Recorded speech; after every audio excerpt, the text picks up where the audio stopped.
যে খালেদা জিয়ার মুক্তি এবং গণতন্ত্রের মুক্তি একই সূত্রে গাঁথা। কাজে আমরা যদি ফ্যাসিবাদকে হটাতে পারি, গণতন্ত্রের মুক্তি হবে, খালেদা জিয়ারও মুক্তি হবে। 24-এর গণ অভ্যুত্থানে ফ্যাসিবাদের পতন হয়েছে, গণতন্ত্রের মুক্তি হয়েছে, খালেদা জিয়ারও মুক্তি হয়েছে, বিএনপির নেতা কর্মীদেরও মুক্তি হয়েছে। তো আমরা যেই কথা বলি 6 মাস 1 বছর পরে হইলেও তা বাস্তবে ফলে।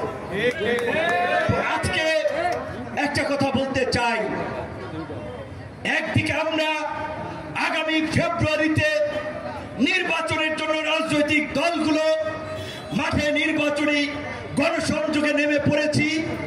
নির্বাচন হবে আমরা আশাবাদী, মানুষ ভোট দিয়ে জনপ্রতিনিধি নির্বাচন করবে, মানুষের মধ্যে একটা আগ্রহ উচ্ছ্বাস রয়েছে। আরেক দিকে আবার নির্বাচনের আকাশে কালো মেঘের ঘন ঘটাও কিন্তু আমরা দেখতে পাচ্ছি। কাজেই আজকে গণ অভ্যুত্থানের শক্তি সমূহ বিএনপি যদি সরকারকে